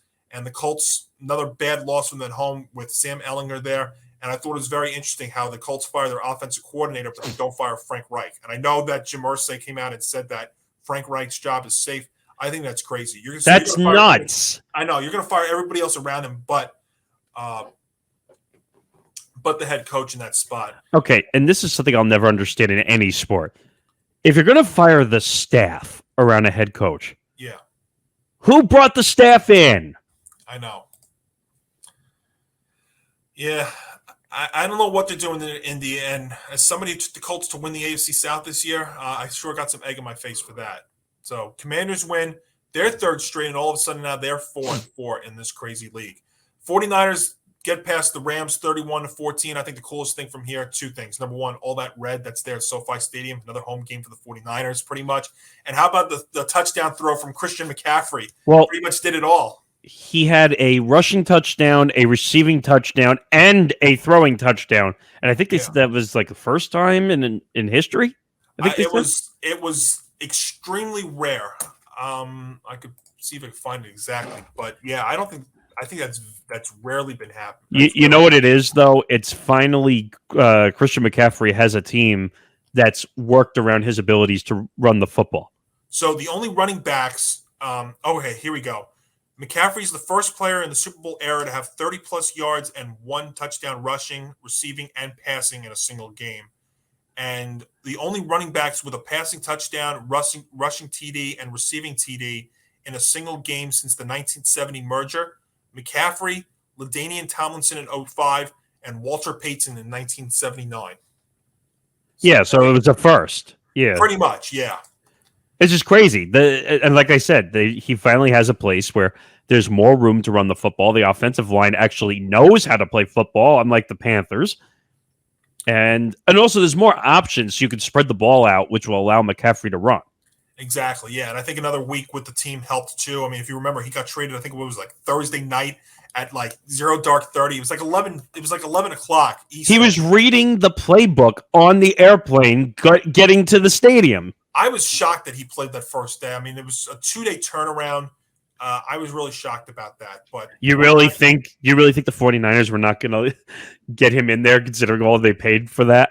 Oh, sure. Yeah, I just think it was still a bit of a reach. And also, I don't think it really would have mattered because you were facing a Chiefs team last week that was coming off their loss and needed to bounce back, and they did then.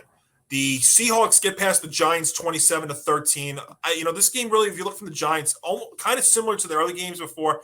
The game comes down to the 2 fumbles by Richie James, really, when you think about it. And, Seattle with Geno Smith, who just continues to get the job done.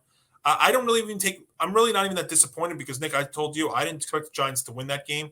But, big picture, they're 6-2 going into the bye week. I think that's all you can really ask for from the talent level of this team. They've got the best coach, probably, in my opinion, the coach of the year right now in Dable and their other coaching staff. I think this, and their bye week, I think it's coming at a perfect time. So, and also, Seattle's one of the hottest teams in the league. Now, let me play something back. Do you ever think we'd be saying that Seattle, one of the hottest teams in football? No. I all this stuff. If you go back and watch our preview show, there's so much that we said there that we think that right now we have egg on our face. You can make an omelet off the amount of eggs that are on our face at this point. It's. I mean, there's some things that we did actually get right, but other things that were just like, it's hard to say. But yeah, so the Seahawks get the win there. I think the Giants will be fine. We'll talk about the Giants trade of Kadarius Toney in just a moment here. Sunday Night Football, by the way, you want to talk about bad losses? If you've had the Bills, I think you had it at 10.5. I had it at 11. 11. And the Bills won 27-17. Again, just Green Bay just continues to have like no help on offense. Rodgers, Rodgers just can't elevate anybody else, and he doesn't really have anybody. He doesn't have Lazard, he doesn't have Cobb. They're injured. Yeah. Yeah, I mean, we know Devontae Adams is gone. 49ers were, the Packers were a team that was always thin on receivers, and then, those two guys are out. I mean, it's panic central there in Green Bay. Yeah, I mean, and they get the Lions next week, and I'll tell you right now, that's an interesting game because the Lions, I know they can't play an ounce defense, but they can score, and especially they got now Brown and Swift back. Do you trust Green Bay to put up 30 points? I don't. I mean, I don't know. I usually don't break this out for this show because usually I'm not on this side of the show. Here, go for it. But I guarantee you, Aaron Rodgers is thinking RELAX. Sorry, Aaron. It's very hard there if you're in Green Bay. I have a Green Bay fan that I always see at the bar, and yeah, he's not relaxing. I'll tell you that much there. Aaron Rodgers keeps coming out in every press conference and say, well, I don't want to throw my team under the bus. Well, when you have to start a statement like that, yes. Yeah, Aaron Rodgers wants to retire. I just think he wants to be done. Hey, listen, he's making a fortune. I think he's making $50 million a year, and that's why they couldn't keep Devontae Adams. Absolutely, and this is a challenge for really all teams going forward. Now you're going to be paying your franchise quarterbacks $40 to $50 million a year, yet you won't be able to fill the roster around them. See, Hank's going to be mad that he missed this, but this is what's going on in Green Bay.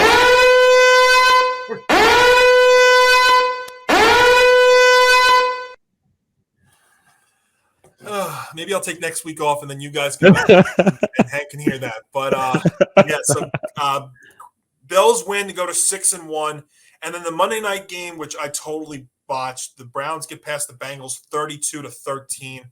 Another big injury on the Bengals side, and once again, we saw the Bengals of the early part of the season on Monday Night Football as Joe Burrow just kept getting hit time and time again. I mean, we did that game. It was brutal. Sitting there watching that game on a live stream.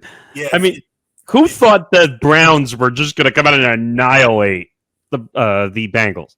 Well, I mean, see, if they can get the run with Chubb and Hunt going, then they can do that because then you don't force Jacoby Brissett to be throwing the ball 30 to 40 times per game. And again, without Jamar Chase and now without one of the top cornerbacks for the rest of the season, it's, I know Tom likes to say, don't disrespect the Bengals. Tom, that alarm is going to be going off there in Cincinnati because, if the Ravens win, you look at Baltimore now. Baltimore's 5-3, Cincinnati's 4-4, and Jamar Chase, I thought was not going to be missed in that game on Monday, but he's going to be missed in weeks going forward. And I'll tell you right now, if Burrow is going to continue to get hit as many times as he is, Cincinnati's going to be in a world of trouble.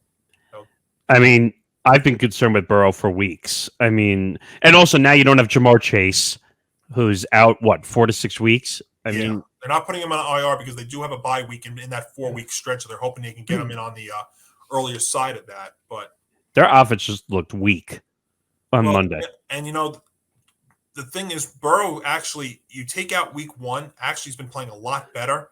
But last night, again, when you have no line protection, I don't care who you are, you're going to have a tough time. So the Browns get past the Bengals there 32-13. And just as far as our picks go on our show, I went 10-5. Actually had my best week of the year this year on last week. Hank went 8-7. So we both had winning weeks as we try and get you some winners going forward here. And you know what that means?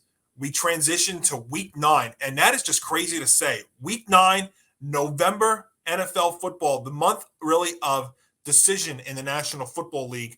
And we get it going with a very, and what I say by interesting matchup, because you could have a Philadelphia-Houston doubleheader with the World Series, which I don't want to really get into because I want to blast Rob Manfred again. But does anyone care about the World Series at this point? I feel like it's an afterthought. Well, look, we're not even going to get to it on the show today because it's just, it's not because of that. It's just because we have so much else going on. We'll get into the World Series when it concludes on episode 32. But Nick, Thursday Night Football down in Houston with Al, Kirk, and Kaylee.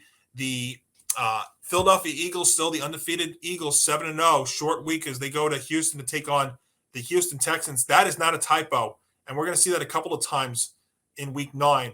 The Philadelphia Eagles are a 13-point road favorite. This is insane. I looked it up. Largest line of the year. I think there was a 14. Was there? I'm trying to. Oh yes, you know what it was? It was when Buffalo was home to Pittsburgh a few weeks back. Oh. Yeah, they were. I mean, you might have had it on 13 on your show, but I had it at 14 a couple of weeks ago. That was the 38-10 game, I think, that Buffalo won that game by. But nevertheless, it's one of the highest ones of the year for sure. We did have remember a couple of weeks ago, we did have the Bucks were 13-point road favorites against Carolina. But I think this is a little bit different here. But 13 points, do you think the Eagles can win by that much? All right, let me preface something first. The Eagles are going to win this game. We know it's the issue of the line. Now, I don't know. Do you have a statistic on the Texans and covering at home or at all? Or no? Well, they've covered a couple, but the last couple of weeks here have just been going in the wrong direction. Now, oh my God, I just saw a massive trade just break, and you're going to be crazed when I tell you what it is. We're going to get to that in just a minute or so, folks. So stand by. We're going to make our prediction for this game, and then we will get into the NFL trade deadline. I'm very shocked with what just came over the Twitter timeline. Okay. I think the Eagles are going to cover. I just think they're and A.J. Brown looks insane. He almost had 4 touchdowns this past week. Yes. They put on a clinic there. I'll bet you. See, the funny thing is, if this game was in Philadelphia, I think we might be trending towards 17, 18, or 19. Well, then I wouldn't have taken the cover there. Like you said, here's the thing. Is there any way that the Texans can cover 13? I don't think they win, but can they cover 13? And I don't think there's a backdoor. There's no backdoor here. Yeah. The only way I can see the Texans doing this is if they get the ball early and Dameon Pierce continues to run like he's been running all season, and they keep the ball out of the Eagles' hands, out of Jalen Hurts' hands. That would be the only way, but they don't really have many other options. Davis Mills, I know they played well a couple of weeks ago. Last week only put up 10 points. There is really no situation right now, Nick, that I could sit here before kickoff and tell you that the Texans can do this. I think it's something along the line. I mean, this really has like 30-13 written all over it. So I agree with you. I am going to take the Eagles minus 13 on the road here to kick off week number 9 on Thursday night. And we'll get Hank's pick, and we'll put that on our social media page, and then we'll come back later in the week and do our full rundown of week 9 games against the spread, because there are a couple of big ones this week and some interesting lines as well, and we'll try and get you some more winners. That drops Friday here on youtube.com/ETB network. All right, Nick, well, I know you've been eager to talk about the NFL trade deadline. It's happening right now as we are recording this. And, we did have a couple of trades before the day on Tuesday. It started with the Giants trading Kadarius Toney to the Chiefs. They get a couple of draft picks back. See, Nick, this trade to me, I think actually both teams won this trade. I think the Giants got rid of somebody that was really not going to be a part of them going forward here. And, whether Toney wants to say he was injured or not, I know he was hurt a lot with the Giants, but I don't think Brian Dable was wanted to use Toney, so I don't think it works. And I think from the Chiefs side, I think it's great because I think they need another wide receiver. If Toney was injured, they had a bye week last week. They come back. They don't play again until Sunday Night Football at home against the Titans. I like this move from the Chiefs and from the Giants side. Really, I think both teams won this trade. It's a good move. He didn't really want to be in a Giants uniform, it seemed like. I think his time kind of came and went. I think they got proper value. I don't want to say proper value, but they got value for a guy that was a little bit hurt. Their wide receiver core is banged up. And I think the Chiefs can actually use him to his ability. Right. So I don't know. I was just shocked at first that I saw the Giants trading a wide receiver when that's their weakness.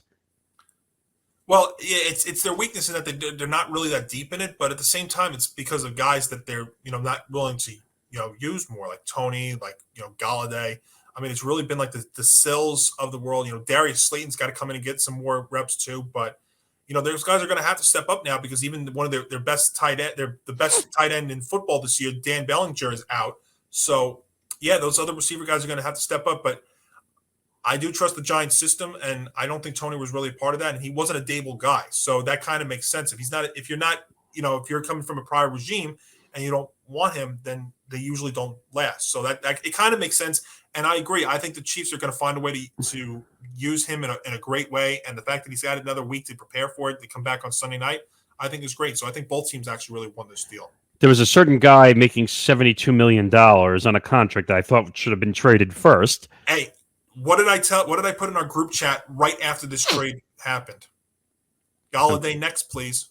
Well, yeah. I mean, well, look at teams that could use a wide receiver.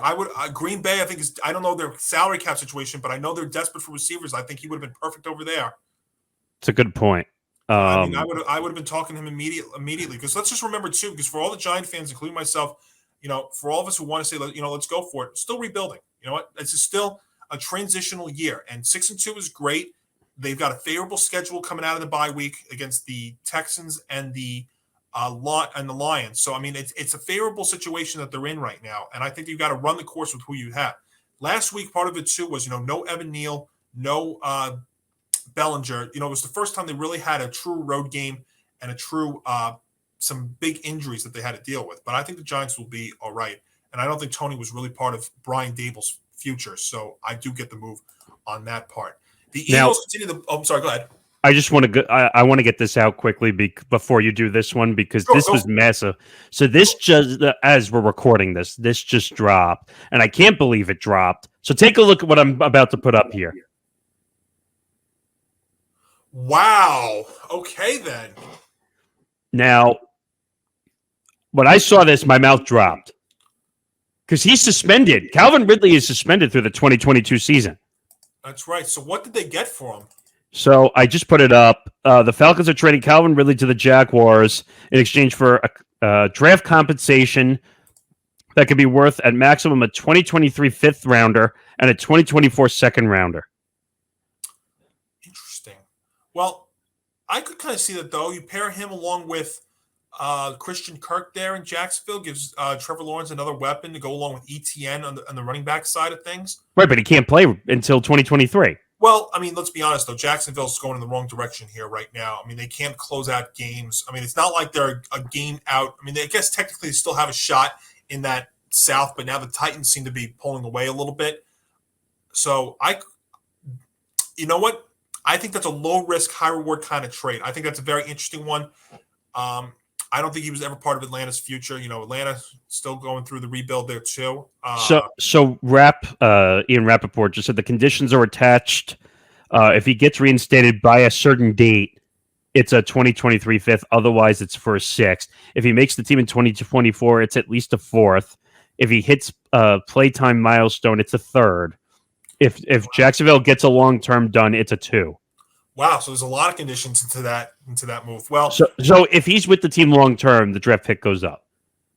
I think that's what they're expecting. I think they're trying to hit, lightning in a bottle here. I could see that though from Jacksonville's side because if everybody's going to go after Christian Kirk here, that at least gives them another option to go along with even Evan Ingram, the tight end spot, and the running back in ETN. I mean, Jacksonville's they're doing stuff here. They're not there yet. That's the thing. So that one though is a little bit of I didn't see that coming now. And I'll try to move us around here because there's some major stuff that's going on as we're going. So another trade that might shock you was this one. Broncos trade linebacker Bradley Chubb to the Dolphins. Wow. So that I did see. Look, Dolphins are a very sneaky team. I had them at the start of the year. I had them as a wild card, and it really, to me, comes down to the fact that if Tua can stay healthy and all those receiving core options there, because they gave up quite a bit also. Oh, I would imagine that they probably give a decent amount for him. Yeah, so what was it? So it was a 2023 first rounder, 2024 fourth rounder, and Chase Edmonds. Oh, wow. So the running back, Chase Edmonds, goes over. Edmonds actually done pretty well now. I know they've got Raheem Mostert at running back, so, I mean, they've been running both of those guys. But, yeah, I mean, Chase Edmonds actually been playing pretty well for them. So yeah, they actually give up a decent amount. I mean, you start giving up players in addition. You never see the player for player trade. So when you start adding a player and then multiple picks there, but I like this move from the Dolphins. They're going for it too, and they're a sneaky team. Watch them. As long as they're all healthy, I think they can make a decent push in the playoffs. And I didn't have time to get on top of it for a banner, but the Dolphins also traded for Jeff Wilson, the running back.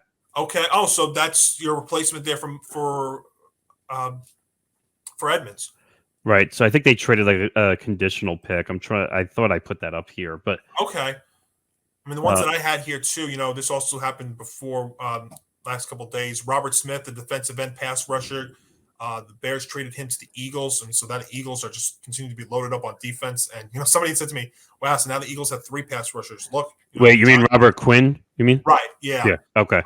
When the Giants in the Super Bowl run, they had 3 pass rushers too. So, but this is crazy. Like, and I was talking to Tom and Nick, and they thought that there might not be as much movement. And I read that they thought this was going to be the biggest NFL trade deadline in years.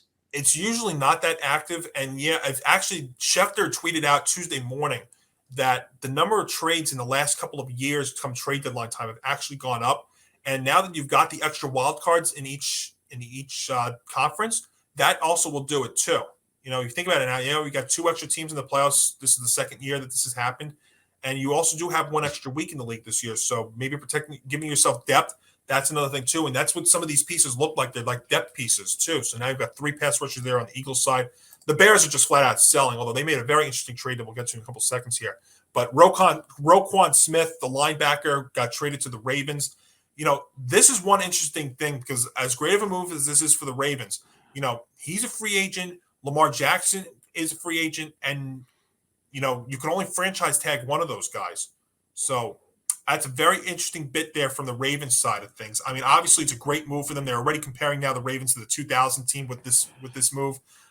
Let's pump the brakes just a little bit here. But yeah, that's really. something to watch with Baltimore. These guys are both free agents. You can only tag one of them. Something to watch with them. But yeah, that happened. I know we had the trade with the Vikings.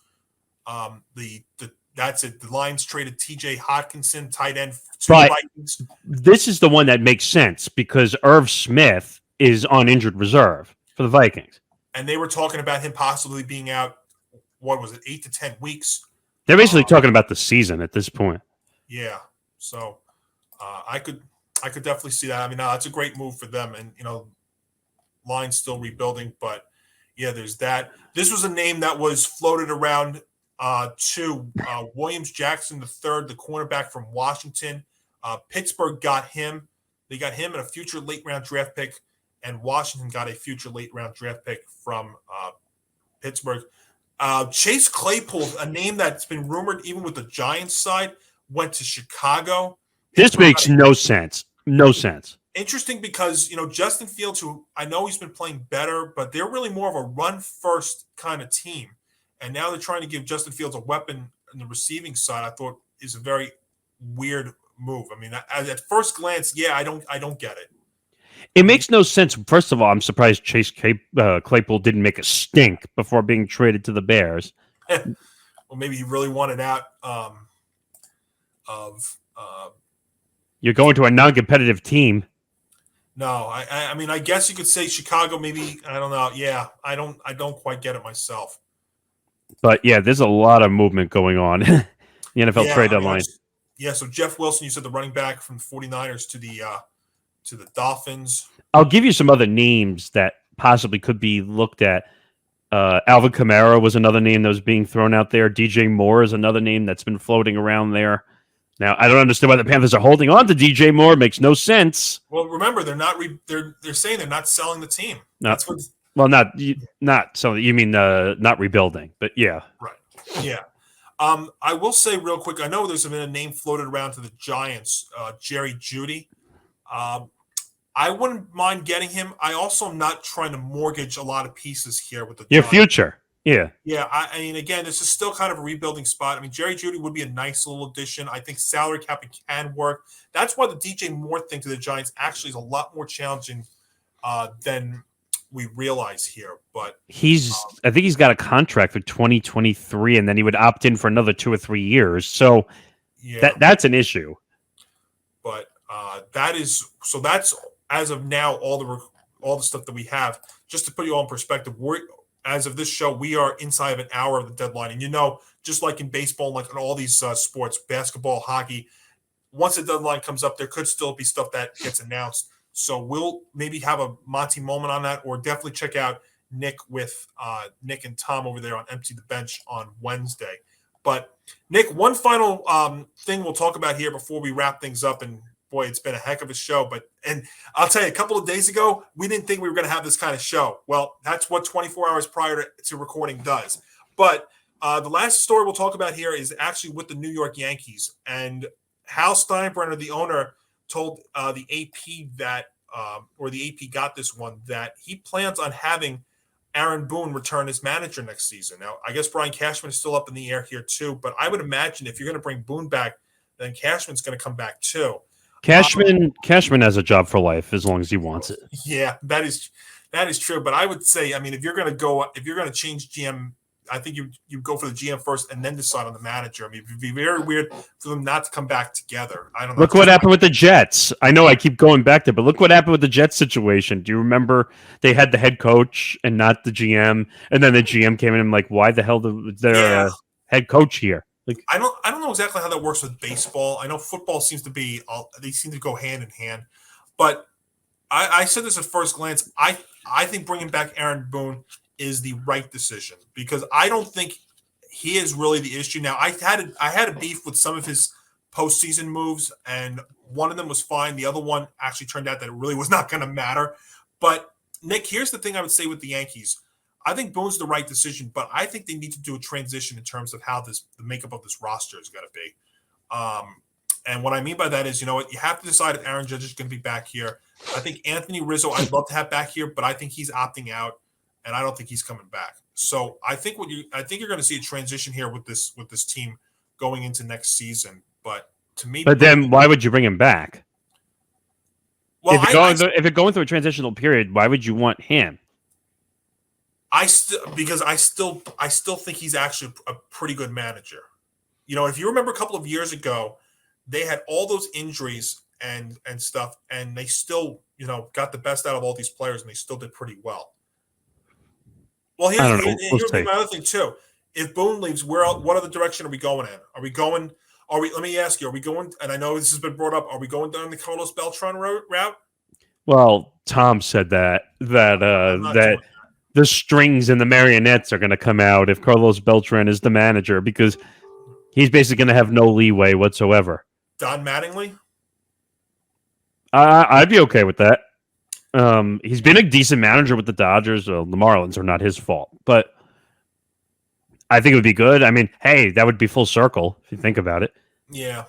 I don't know. What are your options? Joe Madden? I mean... I don't know if you want to go old school. You look at, it's funny. You look at some of these other moves. I mean, we know that the Royals got the Rays bench coach. Quintero. Yeah, and the who's it? The White Sox got the Royals bench coach. I was shocked over that. I really thought that they were going to keep Miguel Cairo there. Cairo was great there. Did you see the weird rumor they were talking about for White Sox manager again? Ozzie Guillen, right? That would have been insane if Ozzie Guillen was back in the dugout. So it's funny because we do have these kind of old school managers. Like I'll tell you, last week the news broke about Bruce Bochy down there in Texas. I actually think that's a great move for Texas because they've got, they're probably trying to hit a home run, no pun intended, because you've seen like with Buck Showalter and the success that he's had coming back. And Texas has a good farm system, and they've got some players they brought in the last offseason. I'll tell you, if Jacob deGrom of the Mets opts out, watch for Texas to be in play for him. I think it's a very sneaky team that might make some interesting moves now with Bochy over there. I think they're trying to see if that might work out. But, as far as the Yanks here, I think bringing back Boone is the right call. But they've got some very interesting questions now. Judge, Rizzo. I'm on record of saying that I think they're both gone. But yeah, it's they're going to be kind of a train. What I mean by transition is, the way that they're structured, we've seen a lot of these power guys on the team. I think they need to go to like a more contact like approach, and I think they were actually trying to do that with Benintendi, and unfortunately he was hurt. Well, DJ's the guy. DJ's the guy that you need healthy. But the problem is now the last 2 years he's been hurt most of the time, and they're a different team when he's not there. I agree, but I'm saying they need DJ. That he needs to be the leadoff hitter. Now, Yankee fans, don't get mad at me. I don't think Aaron Judge is back with this team. Now, and I've heard this from Tom many times on our show. Well, if he's not there, you got to blow the team up. Well, yeah, duh. Of course you got to blow the team up if Aaron Judge is not there. Well, see, and now this is where the Yanks run into a kind of a problem. If you look at that roster now going into next season, I mean, the guy that has trade value probably that if you want to go through a different part of the team, Gleyber Torres. I would have traded Torres at the deadline when they were trying to get the Marlins pitcher, whatever his name, Pablo Lopez. They should have made that trade. I think that would, well, especially in light of Jordan Montgomery. Well, that I still don't understand that. Well, I think it was because they thought they actually did have a deal for Lopez, and Harrison Bader actually did make sense because Montgomery was a good pitcher. I don't know why they think that hitting it wins games. It doesn't. Pitching wins games. Well, I also remember though they were saying that if everybody was healthy, starting pitching wise, that he was going to be the odd man out, which I don't agree with. What, Montgomery? Yeah, because they were going to tell you that it would have been Cole, Severino, Montez. And Montez is a bust. I hate to say Tyone. I mean, Tyone was kind of like the odd man out. I mean, I know he had an extra inning role, and then he had to start in the postseason too in the ALCS. But they were looking at Montgomery was going to be the odd man out. Again, I don't agree with it, but Bader's a good fit. But think about it. I mean, who else? I hate to say this, you can't trade Donaldson as much as you can't stand him. He can't be traded. You're going to have to eat 80% of that money at least. Well, I never wanted him in the first place, but you were so desperate to get rid of Gary Sanchez that you brought in somebody that's got a Gary Sanchez like problem. The problem is it was the worst of two evils in that trade. Well, catcher got better, but think about it, Gio Urshela was better in almost every statistical category. Well, that I don't get. They should have kept him. I don't know why they went away from him. He was like a spark plug in that lineup. I loved Urshela. I mean, and the funny thing is, Brian Cashman actually some of his better moves are the under the radar minor so-called signings that actually turned out to be very, very good. It's like the big ones, like the Montezes and stuff that don't pan out. It's a bust, and people are getting mad at me, but Montez is a bust right now. One, he got hurt. Two, he looked horrible. It almost has a little bit of Sonny Gray vibes to it. A little bit. It's unbelievable. We have to go down that road again with him. But yeah, I'm very curious with the Yanks this offseason because I think it's going to be a very, very rough one here with no Boone, with no Judge. I mean, I'd love to see them both back. I just don't see it. I'll tell you. You know where I think Rizzo's opting out, and you know where I think he's going? Where? I think he's going back to Chicago. That doesn't make any sense. They're not a competitive team. They've got some guys there. They've actually got some pieces. And I think he really wants to go back there. I mean, you saw how devastated he was when they traded him. It was business. That's what I think it was. But here's the thing: you know how they say it's all in LeBron James and the NBA, where all the pieces stay together. If not, a whole team gets blown up every time he leaves. Well, if Judge stays, then I think Rizzo stays. I think and you know what that would be great. I just wonder, how much money are the Yanks? I mean, how money's a big factor. If you're going to go down the line and give Judge the contract, there's no excuse for anybody else. Yeah. If you're going to put your feet in the sand and say I'm not going to pay Judge, then you can't pay Rizzo and you can't pay these guys because you're putting a line in the sand. Then if you're not, but if you're going to pay Judge and you're going to pay him $400+ million, you have to spend the money. It's all fair. I mean, if you can't say money's not a fact, look, Yanks can't go out there and tell me money's a kind of an issue and then take on Donaldson's contract. I mean, right? I thought Nick was being overly delusional in our last episode of Empty the Bench when he's like, well, the Yankees print money. And I'm like, it doesn't work like that. It does not work like that. No, You know, but they don't. he was saying no, but he was just saying because they print money, they should be able to buy everything. I'm like, it doesn't work that way for any team. It doesn't work that way. Well, I mean, I think you're starting to. I think the Dodgers are doing that, and don't kid yourself too. Look at the possibility of Mark Feinstein had this out last I week. saw it. Aaron Yeah, Judge to right goes to the Dodgers, and Mookie Betts goes back to second base, his original position. that would almost be unfair as competition if. Well, I think the Dodgers look next year's going to be a huge year for them too, because off a 111 win year, and not getting past the playoffs pretty deep. Another trade. All right, let's hear this before we wrap things up here. The Broncos. Oh God, why? Nick doesn't seem so happy. Is it a Jet move? Yes. Oh, well, let's see if they got some help here. The Broncos are trading for Jets pass rusher Jacob Martin. Oh, why are the Jets trading a pass rusher? Denver is giving up a 4th-round pick in 2024. Wait, in exchange for a 2024 fifth? What the hell does that mean? All right, so I see it from Rap. Al Iannazzone, who's a Jet reporter for Newsday.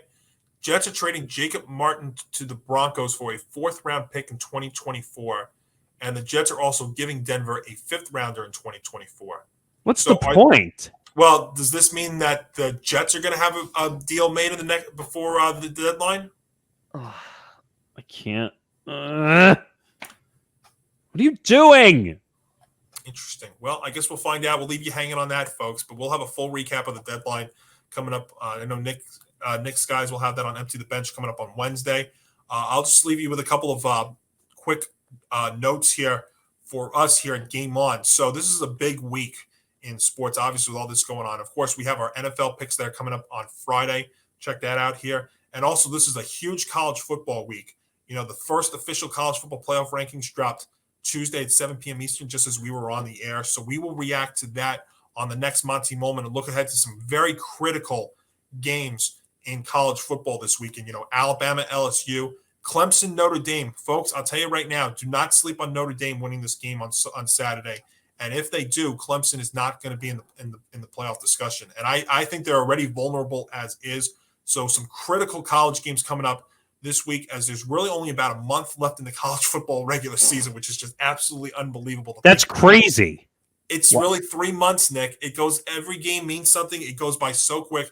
I think it is the best structure. And again, when you look at this college football playoff ranking, as we look at it happening now, and as we go down the stretch here, as of right now, you are looking at 7 teams for 4 spots. That's crazy. Past, in the past, we would have probably known which 4 teams would have been in. We just had to determine the playoff rankings, like the playoff seeds. But now, I mean, you're talking about, Ohio State and Michigan in the Big Ten. You're talking about Tennessee, Alabama, and Georgia in the SEC.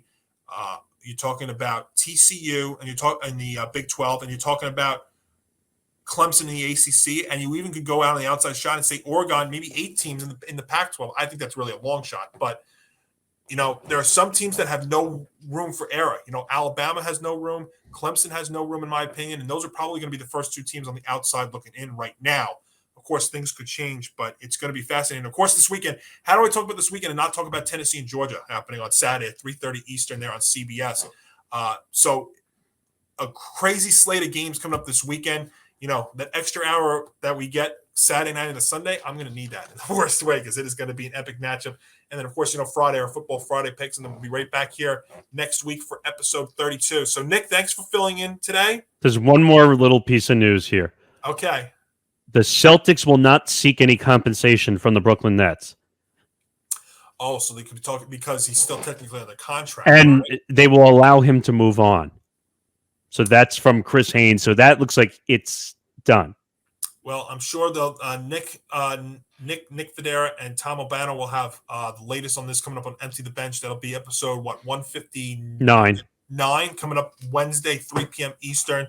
So stick around for that, and we'll of course be back with more stuff Thursday and Friday, and then right back here again next week. So for Nick Morgasen and for Hank Indictor, I'm Johnny Montalbano. We'll catch you later on in the week, folks, and then right back here for episode 32 of Game On next week.